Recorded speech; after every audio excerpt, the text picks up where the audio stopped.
All right, joining me now is a new UFC middleweight fighter who takes on Ryan James at UFC on Fox 21 in Vancouver next month. Please welcome Adam Hunter. Adam, how's it going? Good. How are you? I'm doing good. Appreciate you asking. Appreciate you taking the time. So, congrats first off on this UFC deal. How did this all come together? I'm not sure how it came together. I mean, I guess winning a bunch of fights helped, but yeah. Yeah, as for like any phone calls or stuff like that, I mean, like I've said before, like I was just kind of sitting there minding my own business, and then got the phone call and said, "Hey, are you ready?" And I said, "Yeah, I am. Let's do it." Awesome. Is it fair to say it came out of the blue, or were you still expecting it because of your quite lengthy winning streak? No, I had assumed that I had probably like 2 or 3 more fights. Really? Before I was gonna get looked at. I just figured. I mean, from what I heard from people, I mean, kind of like 10 fights was kind of like the magic number. I mean, I got 8, so I figured there's going to be a couple more, and then maybe another UFC vet after that. And what was your reaction when you did get the call or the text or whatever you were actually sent? What was your initial reaction? I was super excited, like briefly at first, and then I was just kind of like, almost like in a state of shock, I just kind of like, I was just kind of like whatever. And then probably about 3 days later, it hit me again, and then I've just been excited ever since. So has it sunk in? Has it sunk in that does UFC fighter Adam Hunter sound normal to you, or does that sound unrealistic and surreal? I mean, it was probably like for the last up until maybe a few days ago, it was still pretty surreal. Like, I would hear people say it, and then I would just kind of be like, "Oh my god, this is real." And then, but yeah, I guess now I'm just kind of getting used to hearing it. But even still today, sometimes when you think about it, man, I'll talk to people that had just heard about the news or whatever, and they'll be like, "Man, you're going to UFC," and I'll be like, "Yeah, I am," and I'll just kind of say it nonchalantly, but then it'll something will click and be like, "Shit, man, you're going to the UFC," and I'll be like, "Oh," and I'll be excited all over again. I think I'm trying to play it cool and trying not to get too caught up in it. So I think that's probably why. But I mean, you can't help but get a little caught up, So. Now, as you said there, you were nonchalantly telling people that, yeah, I'm a UFC fighter now. Did anyone ever reply saying, "Why don't you sound excited"? They actually have, and it's funny because even after some of my previous fights, I had a photographer that had come up to me, and she was Tanya Everett was her name, and she come up and she goes, "For someone who just won their second title, you sure don't smile a lot." Because I guess every time she had taken pictures after the fights, when my hand was raised, I just kind of had just a regular face. So she was kind of she had asked me the same thing, So I guess it just kind of carried over from that into this, and I'm just, I don't know. I try to be a down to earth kind of guy, and just another day in the office, I guess. If you get the win on August 27th in your UFC debut, will it be the same sort of thing? Excited in the inside, but perhaps not looking it? No, I think I'm going to be super excited. The smile will break through. Yeah, I think that we may have to smile for that situation. That's funny. So I was going to ask you if you thought this UFC call was a bit overdue, because your winning streak is great, 7 in a row, but it doesn't sound like you figure it's overdue. I mean, I don't think it's overdue. I when I was growing up and seeing seeing these guys in the UFC, all these people in the UFC, and you idolize them, and they're like your heroes, and they seem more than men. So to be to be accepted into the same ballpark as some of these guys is really like, it's kind of it's kind of like, wow. But yeah, so no, I didn't think it was overdue. I felt like I probably would have needed more fights, but I guess they felt that I didn't, and I'm very proud, and I'm very happy and thankful for the opportunity that I've been given. But no, personally, I didn't think it was overdue. I have no illusions of grandeur. So. Do you think your win over Chris Dempsey, a UFC veteran, and the key word is he used to be a UFC fighter, do you think, how much did that play into your signing? Do you think, it seems like when guys beat UFC veterans almost all the time, afterwards they get signed. Do you think that was the case here? Do you think that was really the win that they saw? It's like, we had this guy in our organization before, and this guy beat him, so let's bring this guy in. I think it was definitely. I think everything kind of tied together. I think the manner in which I've been beating guys, kind of showed. But then again, a lot of those, a lot of those fights are like, on in Canada only, and they're kind of like regional fights. So they're like, I think they probably maybe thought, okay, well, is this guy the real deal, or is this guy just beating up people in Canada or whatever?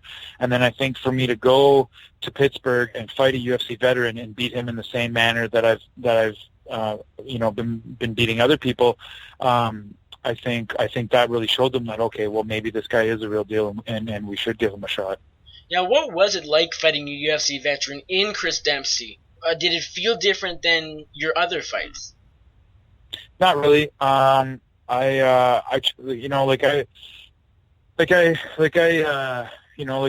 train hard, and I have all the faith in the world, in my coach, Crew Jeff Harrison. If he says I can do it, I can do it, and I believe it with all my mind and heart, and I just go out and do it. I just trained hard, the same as I trained for any other fight, and just the drills and our game plan that we had worked out, just came to fruition. So. And your last fight against Chris Dempsey was actually the first time you fought outside of Canada. What was that like? Was it any more difficult than preparing and leading up to your fights in Canada? It was a little bit, because a lot of the spots that I had fought in Canada were like places that I had fought at before. So I had some familiarity with a lot of the spots. So like when I would go to certain places to cut weight, or I had been in that environment before. It was kind of a lot different, flying to another country, trying to get everything set up, looking, for a place to get your groceries, and looking for a totally new place to do your warm up or whatever, before heading to the venue, and a totally new venue that I've never seen or been before, a totally new like audience and crowd that has never seen you before, and you're being brought in to fight essentially their hometown hero. So it was quite different. But I had some good guys. Mike Fitz was there with me, Pat Cooligan, Fred Stonehouse, and they really helped keep me grounded and focused on the task at hand. And you've stayed pretty active over the past 2 years or so. This will be your third fight against Ryan James. So what is your key to staying active, considering it is sometimes a bit difficult to find fights as a local fighter or as a regional fighter?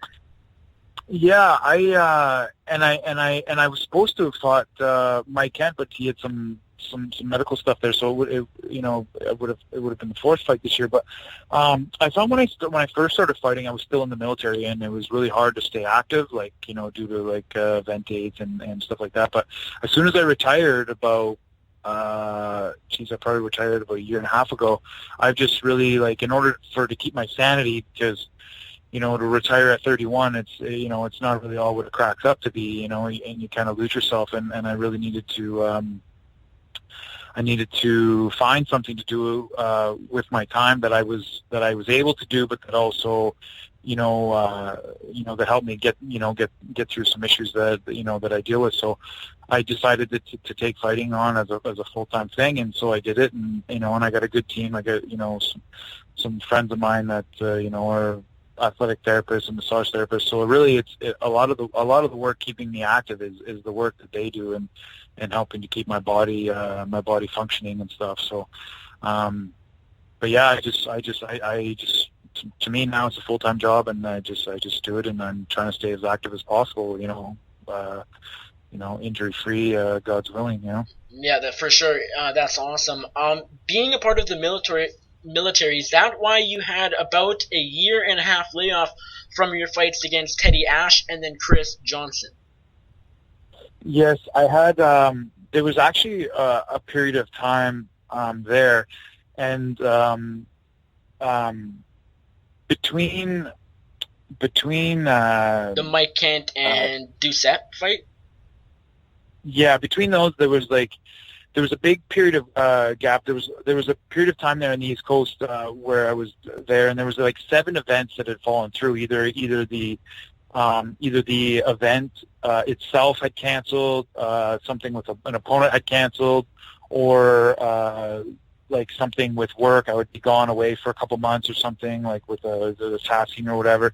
So there was that one. The period of time between Teddy Ash was I was being released from the military at that time, so there was a lot of kind of a whole whirlwind of things that were going on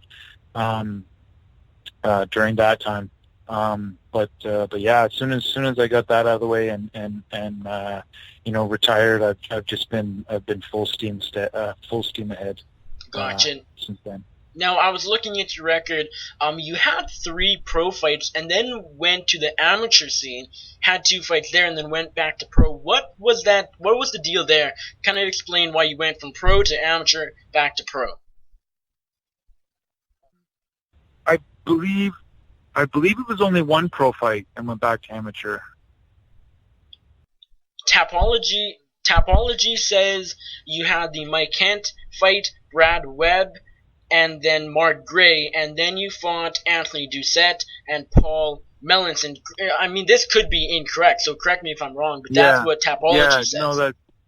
It was, what had happened was, when I had fought Mike Kent, I had just started fighting. I'd only been fighting about 6 months. And I was actually supposed to fight on an event at 185,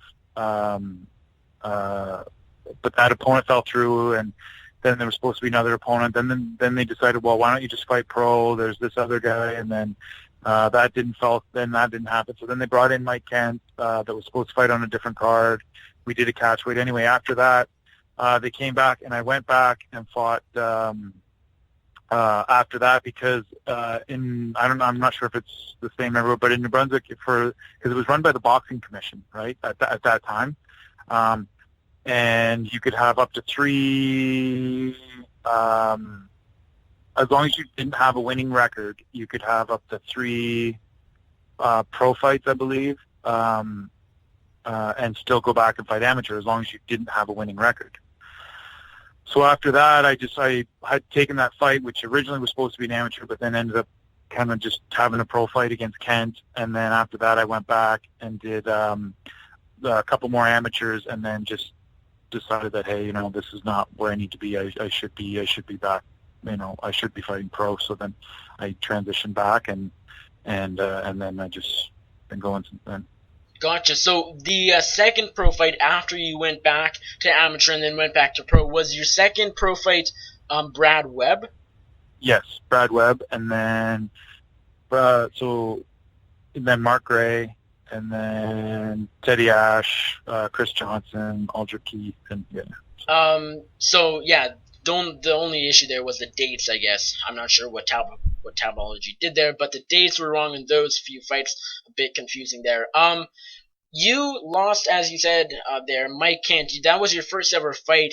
A lot of people like to say the first loss is something everyone goes through eventually, whether it's in your first fight or your 10th fight or your 30th fight. Eventually, everyone is going to lose. Is this something, looking back in hindsight, that you were no one's glad to lose, of course, but were you a bit glad looking back that your first loss came in your first fight? Because now you get to learn from your losses very early, from your loss very early. Yeah, I mean, at the time, I was really like kind of upset about it, and I mean, which anyone would be. But definitely in hindsight, looking back, I mean, I learned a lot in that fight. I learned a lot about myself. I learned that I definitely do not enjoy that feeling at all, period. And it's not a feeling I want to feel again. And I think it changed the way I train, and I think it changed the way I view the whole process.